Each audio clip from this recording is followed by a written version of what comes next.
성도님들, 어제에 이어서 말씀드리자면 구원은 분명히 믿음으로 받는 것이 맞습니다.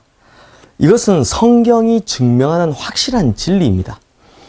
그런데 왜 오늘 본문 말씀에서는 이 행위와 심판을 연관지어서 말하는 것일까요? 행위로 구원받기 때문일까요? 그건 아닙니다. 이 구절에 관한 해석은 의외로 간단합니다. 구원은 믿음으로 받습니다. 그런데 그 구원에 합당한 믿음을 가진 사람이라면 그 믿음에 합당한 행함이 반드시 따라온다라는 것입니다. 그러니까 하나님께서 우리를 믿음으로 구원해 주셨다라는 것이 이제 구원받았으니까 앞으로 우리가 어떤 죄를 짓고 살아도 그저 믿음이 있으니까 구원해 주실 것이다 라는 그런 말이 아닙니다. 만약 이런 논리를 주장한다면 이건 구원파들이나 하는 소리죠. 혹은 영지주의자들이나 하는 말입니다. 그래서 한 번 구원받았으니 끝이라고 생각하고 이런 사람들은 그냥 자기 마음대로 살아가더라는 것입니다. 그러므로 성도님들, 행함이 따르지 않는 믿음이 없고 그러므로 행함이 따르지 않는 구원은 없는 것입니다. 왜냐하면 구원에 합당한 믿음은 반드시 그 사람의 삶의 행위로 증명되기 때문입니다. 미국의 찰스 알렌 박사가 미국 교회 교인들을 상대로 한 이 신앙생활을 조사한 통계를 제가 읽어본 적이 있는데요. 상당히 충격을 받았습니다. 미국 교회 교인들 중에 20%는 자기가 교인이라고 말하면서 거의 주일 예배를 출석하지 않는다고 합니다.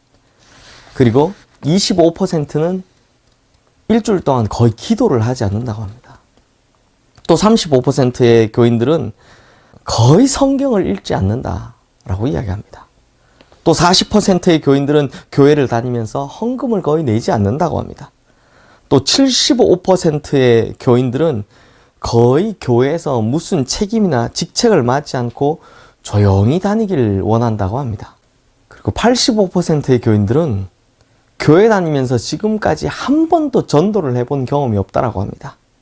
그런데 더 충격적인 것은 이런 신자들 모두 100%가 다 천국 가기를 절대적으로 희망한다라는 것입니다.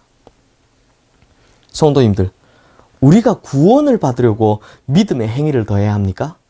그건 절대로 아닙니다. 구원은 믿음 하나로만 받는 것입니다. 그러나 정말 믿는 사람이라면 반드시 그의 삶에서 사랑의 열매, 희락의 열매, 화평의 열매, 인내의 열매, 자비의 열매, 양선의 열매, 충성의 열매, 온유의 열매, 절제의 열매, 이런 성령의 열매들이 반드시 맺어지게 된다라는 것입니다. 바로 이것이 내가 구원받았다라는 증거가 된다라는 것입니다. 내가 성령을 받았다라는 증거가 된다라는 것입니다. 성령의 열매 때문에요. 성도님들, 우리 교회는 감나무가 참 많죠. 그러면 우리 성도님들께서는 이 나무가 감나무인지 어떻게 아셨습니까? 나무의 줄기에 막 생김새를 보면서 혹은 이파리의 모양을 보고 그렇게 아셨습니까? 전문가가 아니고선 그러기가 쉽지 않습니다. 그러면 어떻게 합니까? 간단하죠. 가을이라는 계절이 되면 감이 주렁주렁 열리니까 이게 감나무인 줄 아는 겁니다. 그런데 감나무인 줄 알고 심었더니 거기서 먹지도 못하는 탱자가 맺힌다면 이 나무는 감나무입니까? 아닙니까? 감나무가 아닌 것입니다. 감나무인 줄 알았지만 사실은 먹지 못하는 탱자나무였더라라는 것이죠. 마찬가지입니다. 우리의 삶의 열매로 우리가 구원받았는지 아닌지, 진짜 감나무인지 아닌지 구별된다라는 것입니다. 우리의 삶의 행위로 말미암아 우리의 구원을 증명할 수 있다라는 것입니다. 예수님께서 십자가를 통해 우리의 죄에 대한 저주를 모두 다 가져가시고 우리에게는 오로지 한없는 하나님의 용서와 사랑만을 보여주셨습니다. 그렇다면 우리가 이런 예수님의 은혜를 먹고 자란 구원의 나무라면 이제 우리의 행위는 무슨 열매를 맺어야 하겠습니까? 바로 용서와 사랑의 열매를 맺어야 하는 것입니다. 또 우리가 성령을 받았으므로 당연히 성령의 열매를 맺어야 한다는 것입니다. 그러므로 이제 우리 성도님들은 용서의 열매를 맺어야 합니다. 사랑의 열매를 맺어야 합니다. 성령의 열매를 맺어야 합니다.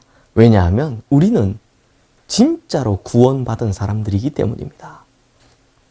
그러므로 성도님들, 우리가 어제 오늘 계속 보고 있는 이 로마서 2장 6절 말씀, 하나님께서 각 사람에게 그 행한 대로 보응하신다라는 이 말씀을 절대로 잊으시면 안 되는 것입니다. 그런데 이 구절이요, 사실 어느 순간부터 교회에서 사라져버린 말씀입니다.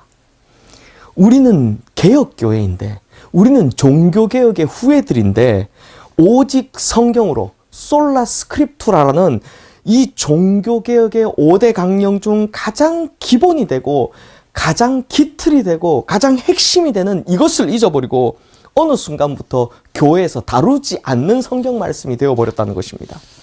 왜 그렇습니까? 오직 우리의 마음을 편안하게 해주는 하나의 교리, 믿으면 구원이라는 이 교리 하나가 하나님의 전체적인 말씀을 다 가리워 버렸기 때문입니다. 그래서 우리의 마음을 불편하게 하는 이런 말씀을 더 이상 듣지도 않으려 하고 보지도 않으려 했기 때문에 버려진 성경 말씀이 되어버렸다는 것입니다.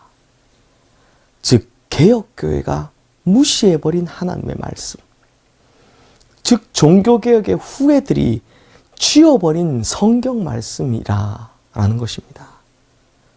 그런데 이렇게 무시하고 치워버리면 지금 이 땅에 있는 교회들이 또 우리가 면죄부를 팔던 그 시절과 다를 바가 무엇이 있겠습니까? 그러므로 우리 성도님들, 우리는 구원받은 자답게 하나님의 말씀에 충실함으로 구원에 합당한 열매를 자신의 삶에서 확실히 맺어가는 그런 성도님들 되시기를 주님의 이름으로 축원합니다. 기도하겠습니다.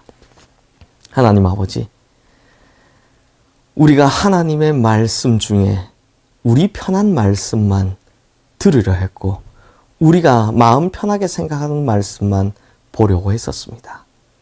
그러나 하나님께서 각 사람의 행한 대로 보응하신다는 이 말씀, 이제 이 말씀이 우리의 신비에 박히기를 소망합니다. 우리가 구원받은 자답게 구원에 합당한 열매를 맺어가게 하시고 성령 받은 자답게 성령의 열매를 맺어가게 하여 주시옵소서. 그래서 우리의 삶으로 말미암아 구원받은 그리스도인을 증명하는 성도들 다 되게 하여 주시옵소서. 예수님의 이름으로 기도드리옵나이다. 아멘.